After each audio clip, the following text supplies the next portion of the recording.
The streets of Paris were silent, except for the heavy rain that pounded against the cobblestones. It was a dark, gloomy day, and the air was thick with tension. No one knew what was about to happen, but everyone could feel it. The people of Paris were on edge, their nerves frayed by months of turmoil and uncertainty. At the heart of it all stood a lone figure, a man who had come to the city with a mission, Enguerrand de Coucy, a nobleman known for his wisdom and prudence. He was about to walk into the lion's den, the hostile city of Paris, with only his household members by his side. Coucy's mission was simple but perilous, to broker a peace between the rebellious citizens of Paris and their king, Charles VI. The city was in chaos, with citizens angry over heavy taxes and the king's harsh policies. The people had taken matters into their own hands, killing royal officials and breaking into prisons. The king, a young man of only 14, was torn between his duty to maintain order and his love for his birthplace. As Coucy entered the city, he was met with a mix of curiosity and suspicion. He made his way to his own residence, a grand hotel called the Cloitre Saint-Jean, recently acquired and located off the Place de Grève. This was no ordinary meeting place. It was a symbol of his authority and a safe haven in a city teeming with unrest. Summoning the leaders of the rebellion, Coucy addressed them with a stern but measured tone. He reproached them for their actions, reminding them of the severe consequences they faced if the king chose to punish them. However, he also offered a glimmer of hope. The king, he said, was willing to forgive them, but only if they agreed to certain conditions. The citizens were to lay down their arms, open the city gates, and send notables as hostages to Meaux, a town outside Paris. In return, they would receive a pardon and a promise that the king would not hold a grudge against them. The citizens were skeptical. They had no desire to make war against their king, but they demanded the repeal of the heavy taxes, at least in Paris.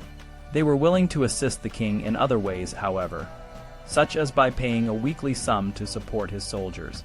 Coucy, a skilled negotiator, managed to extract a preliminary offer of 12,000 francs in exchange for a pardon. The king accepted, but the conditions for his re-entry into Paris were stringent, reflecting the court's nervousness about the rebellion. However, the Maillotins, the radical faction of the rebellion, rejected these terms. They were angry and refused to back down, threatening the merchants who dared to support the king. 6 bourgeois, under immense pressure from the people, carried this refusal to Meaux. The government, seeing no other option, decided to use force. Men-at-arms were sent to block the bridges leading to Paris, cutting off the city's food supply. Others were let loose to pillage the faubourgs, the suburbs outside the city walls, committing acts of violence that were as by an enemy upon an enemy. The Parisians, in response, fortified their defenses, fastening street chains, distributing arms, and mounting a watch on the city walls.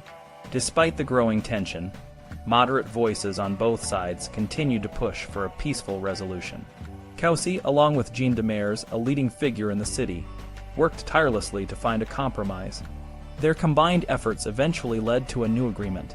The citizens of Paris would pay a tax of 80,000 francs, collected by their own receivers and distributed directly to the troops.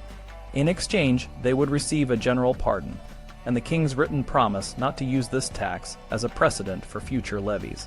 The king re-entered Paris, but only for a day, much to the displeasure of the citizens. The situation was far from resolved, and the unrest spread to other parts of France.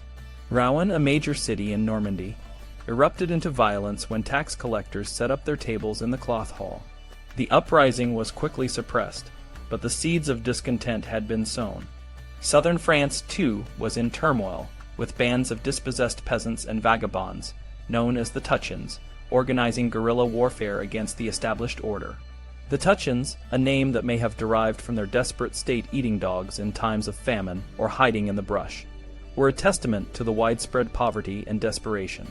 They attacked the clergy, ambushed travelers, and held lords for ransom. Their actions were a direct challenge to the authority of the nobles and the church, and they were often used by the rich in local feuds and brigandage. The upper class, feeling the rising tide of subversion, saw the source of all danger in Ghent, a city in Flanders that had recently won a stunning victory over the Count of Flanders. The people of Ghent, led by Philip van Artevelde, had risen against their ruler and were threatening to ally with England, a move that could have far-reaching consequences for France. The French government, under the leadership of the Duke of Burgundy, decided to act decisively. They prepared for a full-scale offensive in Flanders, with the young King Charles VI at the head of a large army. Coucy, one of the first to join the campaign, brought a retinue of knights and archers, ready to face the challenge. The army, numbering around 12,000, included many of the foremost lords of France, such as Clisson, Sancerre, and Admiral de Vienne. The journey to Flanders was arduous. The army marched through rain and cold, facing hostility and resistance from the people of French towns who sympathized with Ghent. The Maillotins in Paris, still defiant, swore an oath of collective resistance to tax collectors and began to forge weapons in secret, plotting to seize key locations in the city. When the French army reached the river Lys, they found the bridge to Comines destroyed and the enemy waiting on the other side. Despite the challenges, Coucy and a group of knights managed to cross the river in hidden boats, out-maneuvering the Flemish defenders. They captured Comines, and the upper bourgeoisie of nearby towns quickly surrendered, offering to pay large sums of money to avoid further conflict. The French army, now in control of key towns, moved closer to Ghent. Philip van Artevelde, realizing the threat, gathered a large force of his own and marched south to meet the French. The two armies faced each other near the town of Ruysbeek, in a place that would later become a battlefield of World War I. The night before the battle, the French held a war council. In a surprising move, Clisson, the Constable of France, was replaced by Coucy for the day of battle. Clisson, a seasoned warrior, was deeply troubled by the decision, but the king, still a young and inexperienced ruler, agreed to the change. The next day, the two armies clashed in a fierce battle. The French, with their long spears and superior armor, gained the upper hand.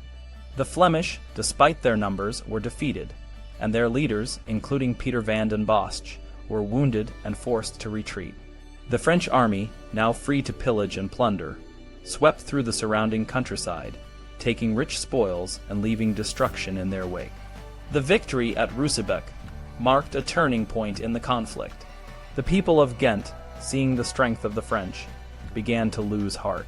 Philip van Artevelde, once a powerful leader, was now a fugitive, and the rebellion in Flanders was crushed. The French, having secured their position, turned their attention back to the internal unrest in their own kingdom. The events in Paris and Flanders were a stark reminder of the fragility of power and the dangers of rebellion. The nobles who had faced a direct threat to their authority were determined to maintain their control. The common people, though they had briefly tasted the power of collective action, were ultimately forced to submit to the established order. The story of Coucy and the rebellion in Paris and Flanders is a tale of courage, negotiation, and the complex dynamics of power in the medieval world. It is a story that resonates even today, a reminder of the ongoing struggle between those who rule and those who are ruled.